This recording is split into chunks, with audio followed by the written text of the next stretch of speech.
자, 제가 이제 영상을 유튜브로 이제 한번 봤는데 신앙 상담하는 그런 영상이었어요. 영상에는 상담자가 이렇게 이제 상담자에게 이렇게 이야기하는 겁니다. 저는 교회도 굉장히 열심히 나가고 활동도 열심히 합니다. 나름 은혜도 많이 받습니다. 그런데 교회를 떠나서 사회생활을 하면 전혀 딴 사람이 되는 것 같은 그런 제 모습을 바라봅니다. 그래서 마음이 아픕니다. 어떻게 하면 내가 겉과 속이 다르지 않는 신앙생활을 할 수 있을까요? 이렇게 질문을 하는 겁니다. 마음은 믿는 자답게 살려고는 애는 쓰려고 하는데 실제로는 행동이 그렇게 따라오지 않는다는 거죠. 그래서 실제로 이게 이제 그 사람 한 사람만의 문제가 아닙니다. 예수 믿으면서도 크리스천이라고 하면서 행동이 그에 못 따라가는 경우들이 많잖아요, 사실은. 그래서 고치려 해도 좀 안 된다 하는 거였습니다. 이 상담해 주시는 목사님이 이렇게 말씀하시더라고요. 그런 마음 가진 자체가 너무나도 귀한 것이다. 작은 실천부터 하자. 작은 실천부터 하자 하면서 몇 가지를 쭉쭉쭉 제시해 주시더라고요. 여러분 어떠십니까? 우리가 신앙생활하고 있는데 정말 신앙생활하면서 믿는 자답게 그렇게 살고 싶은데 여러분 생각처럼 잘 됩니까? 생각처럼 잘 안 돼요. 사실 가만히 보면은 이게 우리만의 문제가 아니라 사도 바울도 그런 고백을 했거든요. 사도 바울도 가지고 있었던 그 생각이 뭐냐면 심적인 애통함이 있었어요. 사도 바울에게. 오죽했으면 로마서에 보면은 바울이 어떻게 고백합니까? 그러므로 내가 한 법을 깨달았노니 선을 행하기 위한 나에게 악함이 있다. 사도 바울도 뭐라 그런 거예요? 내 마음속에 하나님의 뜻대로 살려고 하는 노력이 있는데 한쪽에 뭐가 있다는 거야? 악이 함께 있는 것을 내가 본다는 거예요. 그래서 내 속사람으로는 하나님의 법을 즐거워하는데 또 다른 법이 그거랑 싸워서 죄의 법으로 나를 사로잡아 가는 것을 내가 계속해서 목도하게 된다라고 하면서 결론적으로 로마서 7장 24절에 뭐라고 고백합니까? 오호라 나는 공고한 사람이로다. 이 사망의 법에서 누가 나를 건져낼까 하면서 결론적으로 우리 주 예수 그리스도밖에 없다라는 것을 고백합니다. 다 똑같아요, 사람은. 그렇기 때문에 우리에게 누가 필요한 겁니까? 예수가 필요한 거예요. 예수님이 필요한 겁니다. 내 마음대로 안 되고 선하게 살려고 노력해도 잘 안 되는 거 어쩔 수 없는 거예요. 그런데 하지만 예수 믿는 자의 삶이 겉과 속이 같도록 노력은 해야죠. 그죠? 그게 성화의 길입니다. 교회에서, 사회에서, 어느 곳에서도 우리는요, 예수님의 향기를 드러낼 수 있어야 돼요. 세상 가운데 말씀대로 사는 거 쉽지 않을 수 있지만 노력해야죠. 그게 믿는 자의 모습 아니겠습니까? 그죠? 그리고 또 믿음의 간증들이 그래야 또 많이 생겨납니다. 어떤 사람은 또 이런 얘기를 해요. 내가 정말 삶의 고난이 너무 심해. 빗장이들이 나를 힘들게 해. 죽고 싶어. 막 죽고 싶어서 미치겠는 거야. 그런데 내가 예수를 믿기 때문에 예수를 믿어서 못 죽는다. 이렇게 말하는 사람도 있어요. 그리고 나쁜 놈 있잖아. 살다 보면 나쁜 놈이 있는데 내가 너를 패해서 죽이고 싶은데도 내가 예수 믿기 때문에 산다. 이렇게 말하는 분도 있어요. 이런 생각이 든다면 여러분 보세요. 사람은 다 똑같다고 그랬죠. 우리 마음속에 이런 악한 본성이 있는 거예요. 누구나 그 악한 본성을 가지고 있는 그런 육체를 가지고 있는 사람인데, 그런데 반면에 예수 믿는 이유가 있기 때문에, 예수를 믿기 때문에 그것이 통제력이 되고 있다는 거예요. 어느 정도. 그것이 어느 정도 통제력이 되고 내가 그럴 수 없지 예수 믿기 때문에 이렇게 컨트롤할 수 있다는 겁니다. 여러분, 그래서 예수 믿는 것은 정말로 복된 일이고, 그래서 우리가 찬송가에서도 있듯이 예수 믿는 것은 뭐가 많습니까? 받은 증거 많도다. 예수 귀한 예수 믿음 더욱 주소서. 받은 증거가 많아. 여러분, 이런 믿음의 고백이 늘 충만해지시기를 소망합니다. 지난주에 어떤 말씀 전해드렸습니까? 싸우자. 이제 진짜 싸움의 시작입니다. 여호수아는요, 온통 싸움 얘기밖에 없어요. 여호수아 첫 시작에 뭐라고 나오냐면요, 이 여호수아서는 아주 치열한 전쟁사입니다.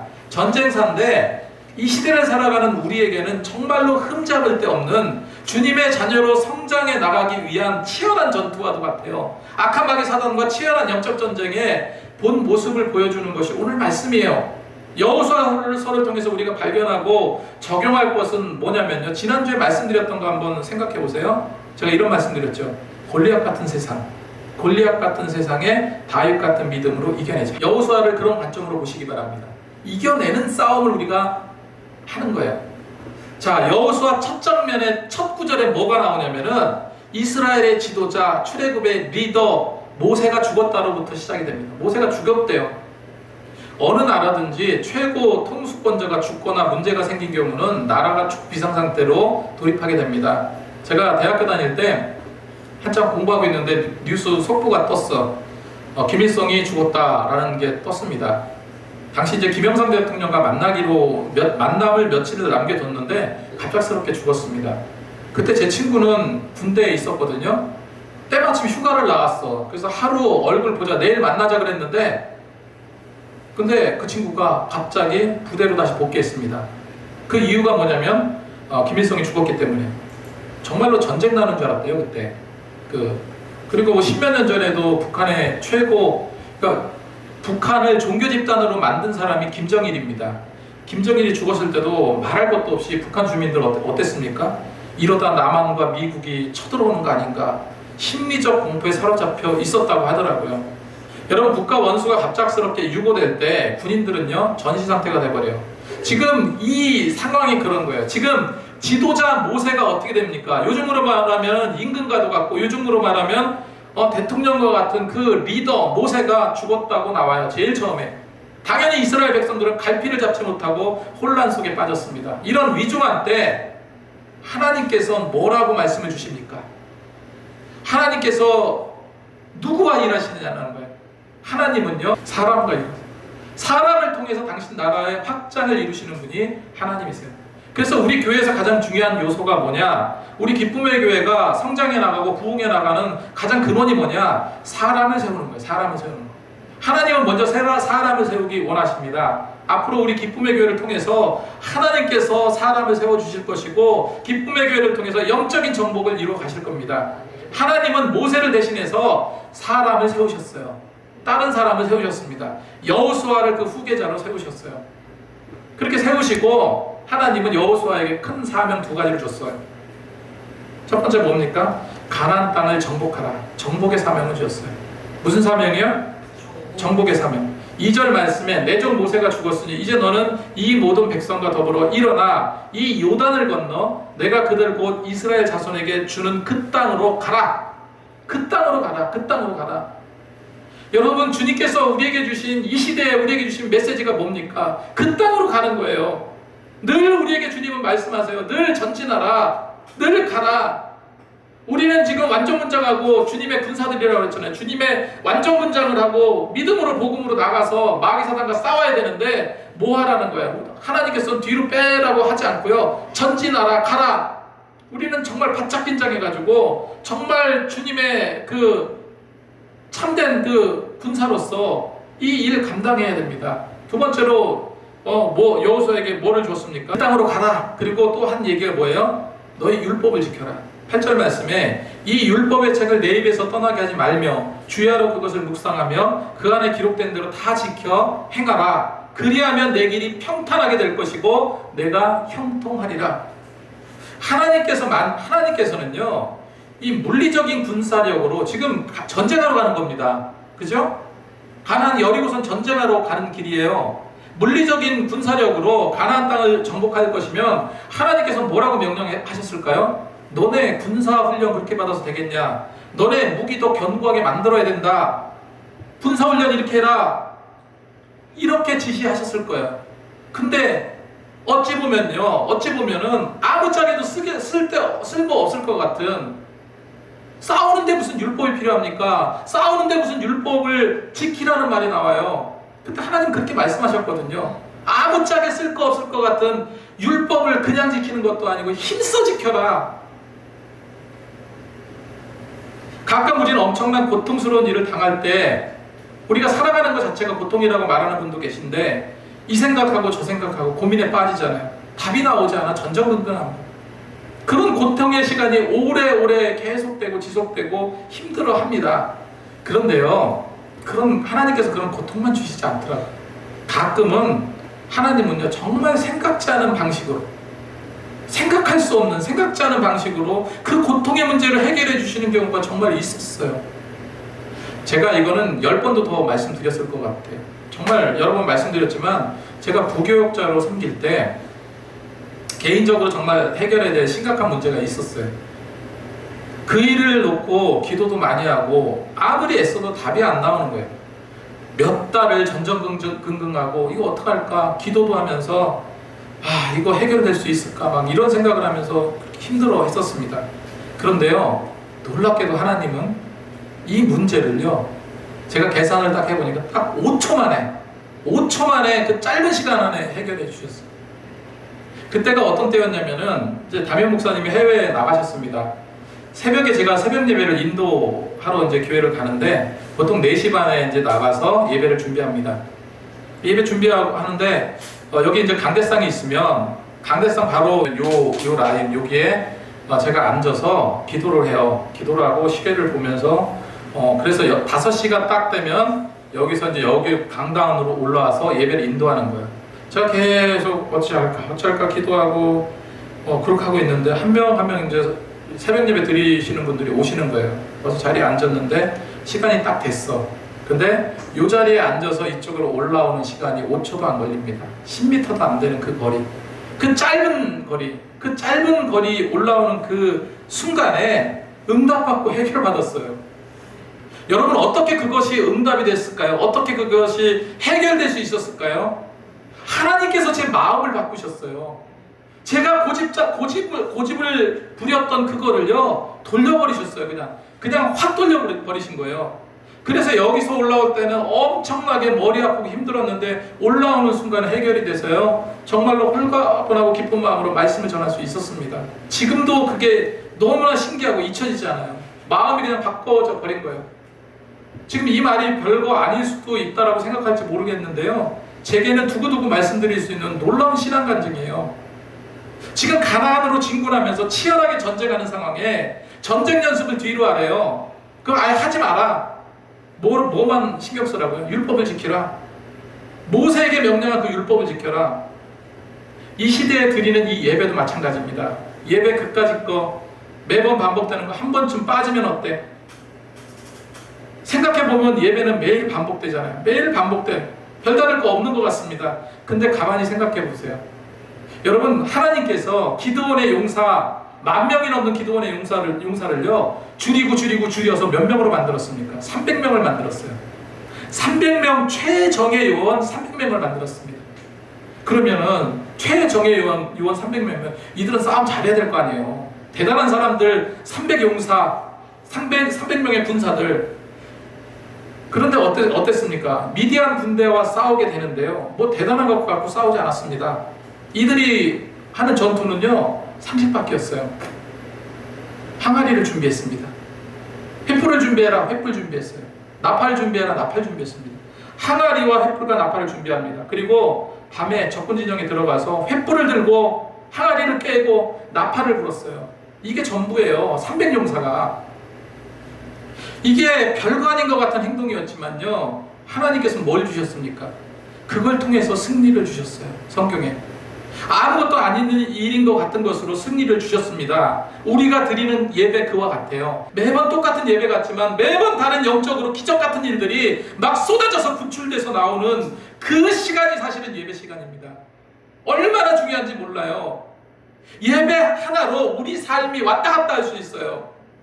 매일 우리가 밥을 먹는데 반복적이잖아요. 일상적이잖아요. 근데 그거 먹지 않으면 어떻게 됩니까? 결국은 죽잖아요.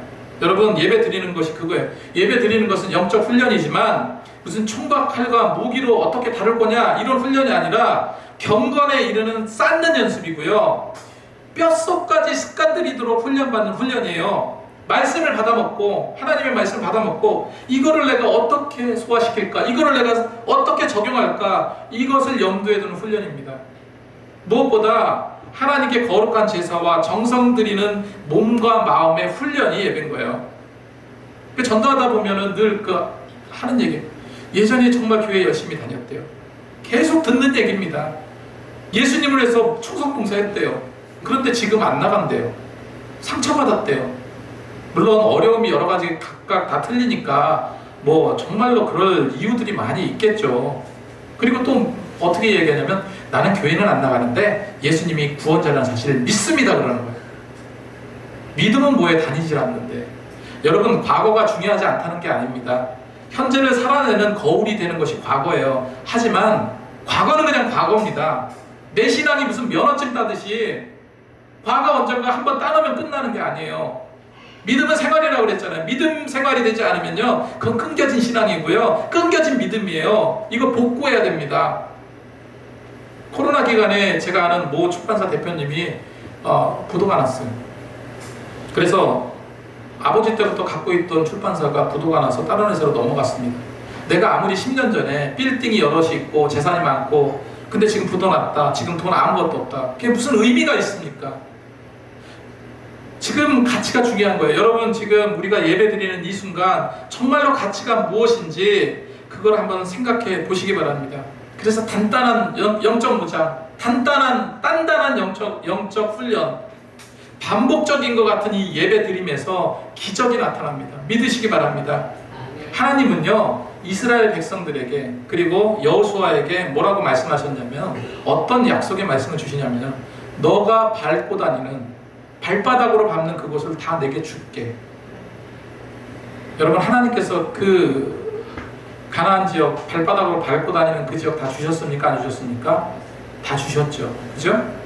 여러분, 교회와 여러분 가정과 모든 생활권에서 정말로 이와 같이 발바닥이 닿는 모든, 하나님의 은혜가 닿는 모든 곳에서 기적 같은 역사, 충만한 은혜의 역사, 일이 술술 잘 풀리는 그런 역사가 일어나기를 간절히 소망합니다. 그래서 우리에게도 발바닥으로 닿는 모든 것을 하나님께서 주신다는 것 믿고 나가시기 바랍니다. 여러분, 여호수아가 하나님을 의지한다고 했지만 마음속에 얼마나 두려웠겠습니까? 여호수아가 뭐 하던 사람입니까? 모세의 종이었어요. 모세의 수종 들던 자. 그래서 모세로 인해서 든든했던 여호수아가 이제 홀로서기 합니다. 우리 기쁨의 교회가 홀로서기 하듯이. 그래서 이 여호수아가요, 이스라엘 백성들을 이끌고 가요. 지금 수백 명이나 되는 이스라엘 백성들을 이끌고 갑니다. 지금 근데 이게 영화로운 임금의 자리입니까? 뭐 호의호식하는 그 임금의 자리가 아니에요. 지금 치열한 전투 현장으로 가는 길입니다. 얼마나 두려울까요? 얼마나 힘들었겠습니까? 그런데 하나님께서 계속 쏟아붓는 메시지가 뭐예요? 힘들어하지 마, 두려워하지 마, 강하고 담대해, 걱정하지 말라는 겁니다. 여러분, 우리가 붙들어야 될 게 이거예요. 강하고 담대하고 걱정하지 말고 하나님 뜻대로 가자. 예수님께서 식사 중에 느닷없이 제자들에게 뭐라고 말씀하십니까? 내가 너희들을 곧 떠나게 될 거야. 떠나는 게 어디 여행 갔다 오는 게 아니고 어디 좀 다녔다 온다는 게 아니고, 예수님께서 하신 말씀이 뭡니까? 내가 곧 십자가에 죽게 될 거다. 죽으면 끝이잖아요. 십자가에 죽게 될 거다. 제자들이 그 얘기 듣는 순간에 어떤 생각이 들었을까요? 아니, 죽게 된다고? 십자가에 달려 죽는다고? 내가 당신 때문에 고기 잡는 일도 버렸는데, 내가 당신 때문에 돈 잘 버는 세리 일도 청산하고 지금껏 여태까지 당신을 쫓아다녔는데 죽는다고? 떠난다고? 여러분, 그때 제자들의 그 마음이 어땠겠습니까? 너무너무 황당했겠죠. 너무너무 두렵기도 하겠죠. 그때 예수님도 오늘 주신 하나님께서 강하고 담대하라 이렇게 말씀해 주셨던 것처럼, 내가 밟는 땅 다 주겠다고 말씀하셨던 것처럼 제자들에게 뭐라고 말씀하십니까? 너희 마음에 근심하지 말라. 하나님을 믿으니 또 나를 믿으라. 그러면서 요한복음 14장 14절 15절 말씀에 이런 권능까지 주십니다. 내가 내 이름으로 무엇이든 내게 구하면 내가 행하리라. 내가 나를 사랑하면 나의 계명을 지키라 말씀하세요. 그래서 제자들은 이 말씀에 힘을 얻어서 주님의 일을 더욱더 감당하고 사명 감당합니다. 여러분, 우리는 지금 문제투성이의 세상에 살고 있어요. 내가 사는 모든 환경, 모든 상황, 모든 얽혀져 있는 문제들, 회복돼야 될 일들, 여러분 걱정하지 마시기 바랍니다. 하지 말라는 게 아니라, 노력하지 말라는 게 아니라, 걱정하지 마시고 두려워하지 마시고, 오늘 말씀처럼 내 평생에 너를 무너뜨리고 무릎 꿇릴 자가 결코 없다 하나님께서 말씀하시잖아요. 그런데도 우리는 그냥 힘들어해요. 5절 말씀에 내 평생에 너를 능히 대적할 자가 없으리니 내가 모세와 함께 있었던 것 같이 너와 함께 있을 것임이라. 내가 너를 떠나지도 아니하고 버리지도 아니하리라. 그래서 겁먹지 말고 나약하지 말고 강하고 담대하게 나가자는 겁니다. 그럼 하나님께서 어떻게 하신다고요? 모든 것을 다 이루어 주신다는 것. 한 가지 놀라운 말씀만 읽고 마치겠습니다. 여러분, 하나님의 역사는, 하나님의 구원의 역사는요, 말씀을 통해서 우리에게 많은 것을 남겨주세요. 이사야 41절 4절 말씀에 이제 기록되어 있는 내용인데, 여러분, 이스라엘 백성들이 종살이 하면서 너무너무 힘든 거예요. 더 이상 하나님이 없다라고 생각을 했습니다. 야, 우리가 이렇게 종살이 하는데 하나님이 어딨냐? 하나님이 있다 하더라도, 있다 손치더라도 하나님이 우리 민족을 떠났다, 이렇게 생각했어요. 그런데 놀랍게 그때 아수르의 고레스 왕, 그 마음을 하나님께서 어떻게 합니까? 움직이시잖아요. 감동시키잖아요. 그러니까 그 왕이 꽁꼬로 노동력을 착취해서 쓸 수 있는 노예 생활했던 유대 민족들에게 갑자기 뭐라고 얘기합니까? 너네들 고향으로 가려면 가. 여기서 노가다 하지 말고, 노예 생활하지 말고 너네 고향으로 갈 사람 가. 돌려보냅니다. 예루살렘으로. 이런 역사가 어떻게 일어납니까? 하나님께서 한번 확 마음 바꿔버리시면은 안 될 수가 없는 역사적 이런 기적 같은 일들이 일어난다는. 그때 하나님은 이사야 41장 4절 말씀에 이런 말씀을 하십니다. 이 일을 누가 행하였느냐? 누가 이루었느냐? 누가 처음부터 만대를 불러냈느냐? 나 여호와라. 처음에도 나요, 나중에 있을 자에게도 내가 곧 그니라.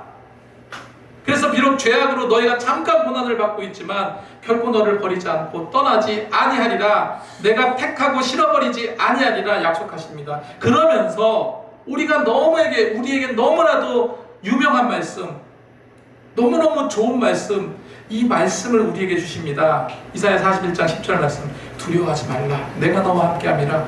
놀라지 말라. 나는 내 하나님이 됨이라. 내가 너를 굳세게 하리라. 참으로 너를 도와주리라. 참으로 나의 의로운 오른손으로 너를 붙들리라. 이 말씀 붙드시기 바랍니다. 오늘 말씀은 단순합니다. 어떻게 하라고요? 강하고 담대하라. 내가 내 앞에 진두지를 지휘할 것인데 무엇이 문제냐? 아무 걱정하지 마라. 이렇게 말씀하고 계십니다. 이 말씀을 우리가 받아들고 정말로 기쁨으로 나가기 원합니다. 강해지시기 바랍니다. 담대해지시기 바랍니다. 하나님이 함께 하시면 정말로 두려울 것이 없습니다.